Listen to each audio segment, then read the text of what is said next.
everybody. Welcome to Mind Body Wellness Sessions with Tracie and Stephanie. Today, we are going to be discussing a topic that's really, really important, especially during tough times and times where, there's more stress in our lives. And what that topic is coping and how we cope through our body and our mind, whether it is regular stressful stuff or big stuff in our life. We're going to be discussing that. So Tracie, I would love for you to comment, since you are a registered psychotherapist with the Center for Interpersonal Relationships here in Ottawa.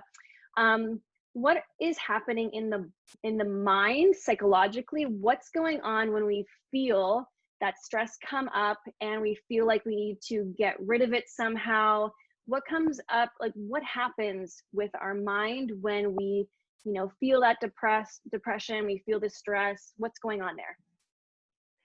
Yeah, I think this is a really important topic, especially right now with this COVID context where we have less access to resources in which we would normally utilize to cope, and we're more limited in the things that we can do. We're talking about coping through the body. And when I think about that, I think about things that some people have been concerned about, like excessively eating and drinking, perhaps more than they normally would.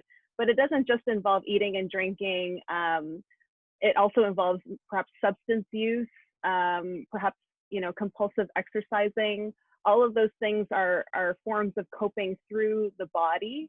And one point that I would like to underscore when we think about coping through the body is that it really comes down to some form of emotion regulation, some kind of uncomfortable feeling inside that, one is trying to manage through the body.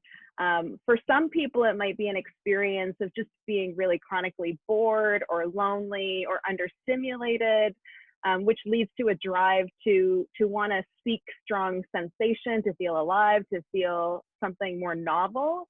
For others, it might be, overwhelming emotional pain, or sadness that they're trying to numb or cut themselves off from by engaging in certain substances or certain forms of coping through the body. Ultimately, seeking guidance from a mental health professional or some kind of medical professional is really the most effective way to address this, because usually there are underlying psychological issues that are involved in any kind of form of coping through the body or any kind of addictive behavior. Mm-hmm. Yeah, I think that's really not just, self-diagnosing and dealing with it kind of alone, but knowing that, to pattern interrupt what's happening in order to maybe gain insight or more self-awareness about how it's being dealt with, and getting some insight on it as to how to properly deal with it in a way that will make us feel better in the long term, not just in the short term. Yeah, absolutely.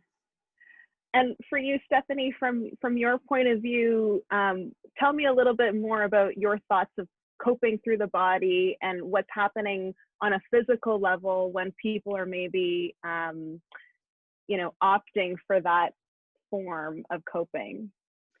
So this is really interesting. And I think that it's, as my career has evolved as a personal trainer, nutritionist, yoga instructor, high performance coach, it's been very interesting over the years. I've been doing this for 17 years, and to see so many clients come into the gym and to help them, I've seen so many patterns of different ways that people are coping with stress, with intense emotions.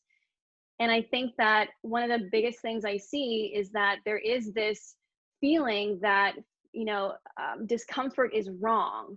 That, and if it is this feeling of, discomfort, that we've got to blaze through it. Like, if, for example, if someone's doing a push-up, there's two sets of people really. One person who feels that uncomfortable feeling in their muscles and quits and says, that must not be right. I feel this discomfort. I must exit out of this. I don't want to do it anymore. It hurts. And then we've got this other person who feels the hurt and likes the hurt and feels that the hurt means something is happening, means that something good is happening, that this is somehow, noble in a way. And I see that mostly from my athletes who've been taught to override their impulses, to override that feeling of pain, and that pain means something's happening. So I think that, you know, both can happen to the same person in different ways. But I think the key here is that it's about balance. You know, feeling a bit of discomfort, feeling that emotional stress, feeling that feeling is okay. It's okay to sit with it. Don't numb it out or try not to, you know, engage right away with something to cover it up. Try to sit with it a little bit longer, even if it's just a little bit longer than you did yesterday. And for those that routinely need to feel alive, which I see a lot with my clients, this feeling of performance and athleticism, feeling alive and feeling like life is worthwhile, that, you know, overriding our physical impulses and the feelings that things don't feel good, that stuff can lead to major injury where we override that. So finding a balance, scaling back, seeking the advice of a professional physical therapist or movement coach can help regulate that and to see it happening within the individual. And as you said, getting psychological professional help as well to help, you know, be able to process those emotions and to help walk through things that are more uncomfortable.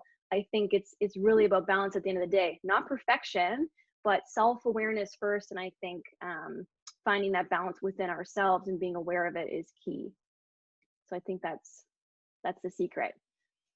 Awesome. Well, thanks, Tracie. This conversation has been awesome as usual. And I really hope this has helped anyone listening. And if you want further information, Tracie can be reached via the Center for Interpersonal Relationships website. It's www.cfir.ca. And for me, you can find me on Instagram. That's the best way to reach me personally, at Stephanie Karlovits. And of course, through my business's website at www.epicfitnessottawa.com. Thanks very much. And Tracie, I'll see you soon. Thank you. See you soon.